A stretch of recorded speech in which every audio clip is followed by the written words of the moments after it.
Assalamualaikum warahmatullahi wabarakatuh. Hari ini kita akan belajar tentang struktur dan fungsi jaringan pada tumbuhan. Kompetensi dasar yang harus kalian capai pada materi ini yaitu mampu menganalisis keterkaitan struktur jaringan tumbuhan dan fungsinya, serta teknologi yang terinspirasi oleh struktur tumbuhan. Baik, sebelum kita memulai materi pada hari ini, sebaiknya kita mengetahui terlebih dahulu pengertian dari jaringan. Apakah jaringan itu? Jaringan yaitu sekumpulan atau sekelompok sel yang mempunyai struktur, bentuk, asal, dan fungsi yang sama. Jaringan sendiri dibagi menjadi dua macam, yaitu jaringan meristem atau jaringan muda dan jaringan dewasa. Jaringan yang pertama yaitu jaringan meristem. Jaringan meristem atau disebut juga jaringan embrional merupakan jaringan yang tersusun dari sel-sel yang masih muda dan bersifat selalu membelah diri. Artinya, jaringan meristem mampu secara terus-menerus membelah diri untuk menambah jumlah sel tubuhnya.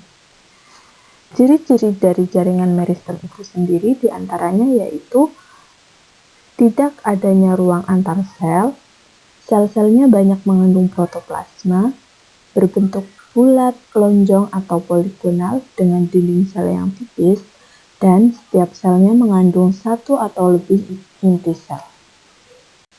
Jaringan meristem dibagi menjadi dua, yaitu jaringan meristem primer dan jaringan meristem sekunder. Jaringan meristem primer berasal langsung dari sel-sel embrional. Jaringan ini merupakan perkembangan lebih lanjut dari pertumbuhan embrio. Contohnya yaitu pada ujung batang dan ujung akar yang biasa kita sebut dengan meristem apikal. Yang kedua yaitu meristem sekunder. Meristem sekunder adalah jaringan dewasa yang telah mengalami diferensiasi dan berubah sifat menjadi meristem. Contohnya yaitu pada kambium.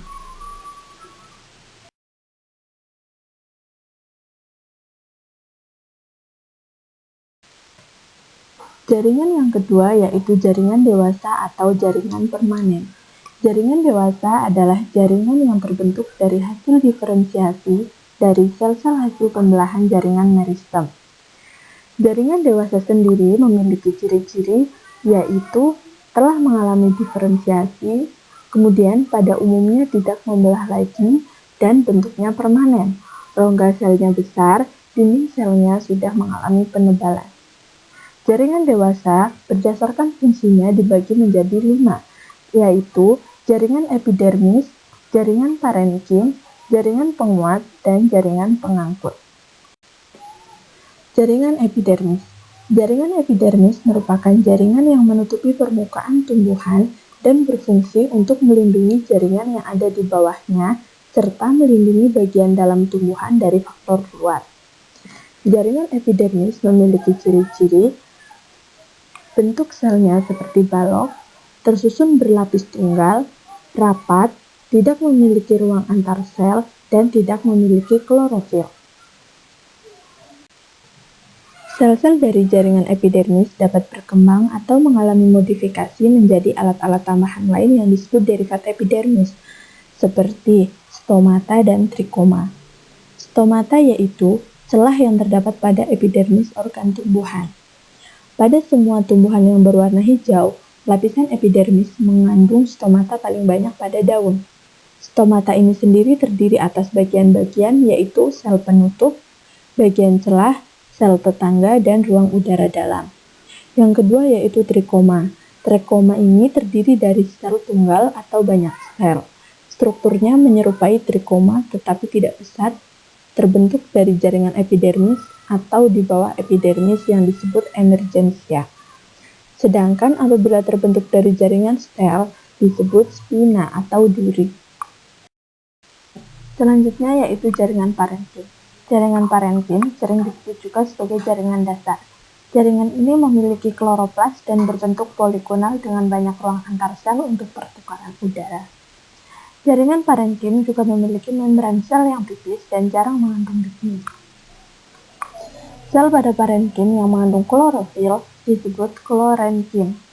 Fungsi dari jaringan parenkim adalah untuk menyimpan cadangan makanan dan air oleh tubuh tumbuhan. Jaringan penyokong atau jaringan penguat. Jaringan ini merupakan jaringan yang memberi kekuatan bagi tumbuhan.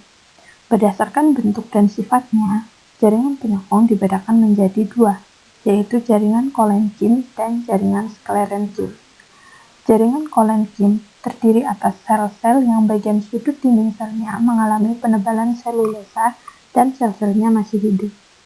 Jaringan ini terdapat pada organ tumbuhan yang masih aktif mengadakan pertumbuhan dan perkembangan. Sedangkan sklerenkim merupakan jaringan penguat yang terdiri atas sel mati. Dinding pada sel sklerenkim sangat kuat, tebal, dan mengandung lignin.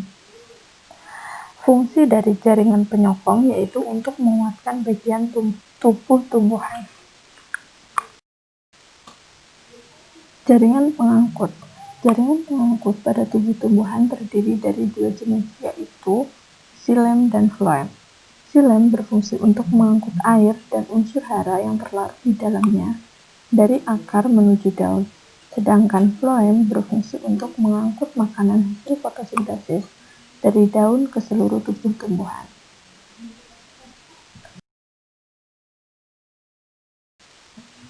Struktur jaringan pada akar. Jaringan-jaringan pada akar dari luar ke dalam tersusun dari epidermis, korteks, endodermis, dan stel. Yang pertama yaitu epidermis. Epidermis tersusun dari sel-sel berdinding tipis yang terdiri dari satu lapis dan sel-selnya tersusun rapat. Yang kedua yaitu korteks atau kulit luar. Korteks tersusun dari sel-sel parenkim yang terletak di antara silinder pusat dan epidermis. Yang ketiga yaitu endodermis. Lapisan ini merupakan pemisah antara korteks dan silinder pusat. Dan yang terakhir yaitu stel atau silinder pusat. Stel merupakan bagian terdalam dari akar. Lapisan terluar dari stel disebut perisikel atau perikambium. Sel-sel perisikel yang letaknya segaris dengan xilem berubah menjadi jaringan meristem yang selalu membelah ke arah luar untuk membentuk cabang akar. Pembentukan cabang akar bersifat endogen. Fungsi jaringan pada akar. Yang pertama yaitu epidermis. Epidermis berfungsi untuk melindungi jaringan yang ada di bawahnya. Yang kedua yaitu korteks, yang berfungsi untuk tempat penyimpanan cadangan makanan bagi tumbuhan. Yang ketiga yaitu endodermis. Pada endodermis terdapat pitaka stari yang berfungsi untuk mengatur jalannya mineral yang diserap oleh akar agar menuju ke stel. Selanjutnya yaitu stel atau silinder pusat. Stel ini berfungsi untuk membentuk cabang akar. Struktur jaringan pada batang. Struktur jaringan yang menyusun batang pada tumbuhan dari luar ke dalam adalah epidermis, korteks, dan stel atau silinder pusat. Epidermis pada batang tersusun dari selapis sel yang hidup dan mempunyai kemampuan untuk membelah diri, sehingga dapat menyesuaikan diri dengan bertambah besarnya batang sampai batas maksimum. Yang kedua yaitu korteks. Letak korteks ada di bawah sel epidermis, yang tersusun dari sel-sel parenkim. Yang ketiga yaitu stel atau silinder pusat. Silinder pusat ini tersusun dari jaringan pengangkut, yaitu xilem dan floem, serta jaringan parenkim yang membentuk ampulor. Fungsi jaringan pada batang. Yang pertama yaitu jaringan epidermis. Jaringan ini berfungsi untuk melindungi jaringan yang ada di bawahnya. Yang kedua yaitu korteks.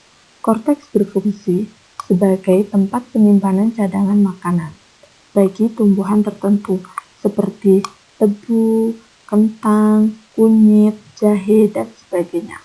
Yang ketiga yaitu stel atau silinder pusat yang tersusun dari berkas pengangkut, berfungsi untuk melanjutkan berkas pengangkut pada akar dan meneruskannya untuk menuju daun. Terdapat perbedaan anatomi pada batang dikotil dan batang monokotil. Di antaranya yaitu pada batang monokotil tidak terdapat kambium, sehingga batangnya tidak bisa membesar. Pada batang dikotil memiliki kambium, sehingga batang dapat membesar. Yang kedua yaitu susunan berkas pengangkut. Pada batang monokotil, susunannya tersebar, sedangkan pada batang dikotil, susunan berkas pengangkutnya tersusun melingkar. Yang ketiga yaitu stel atau silinder pusat pada batang monokotil tidak terlihat jelas seolah-olah menyatu dengan korteks, sedangkan pada batang dikotil, stel terlihat jelas.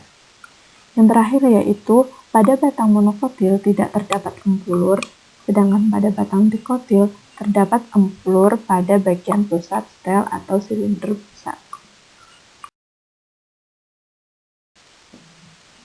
Struktur jaringan pada daun.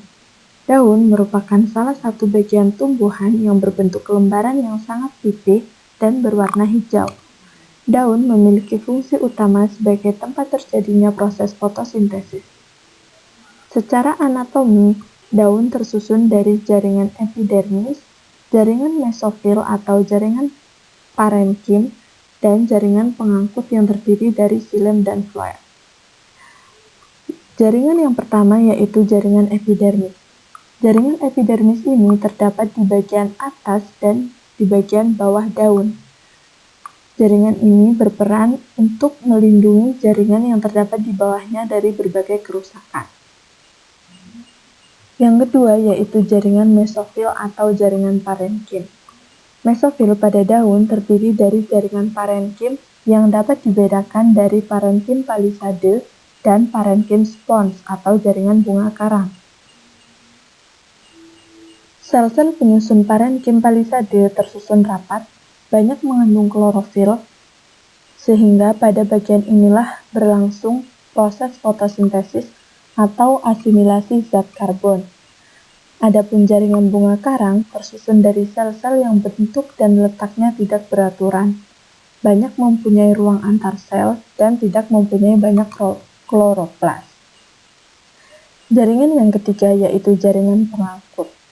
Berkas pengangkut terdapat pada tulang daun. Tipe berkas pengangkut ini sama dengan tipe berkas pengangkut yang terdapat pada batang. Selain sebagai alat transportasi, tulang daun juga berfungsi sebagai penguat dari daun.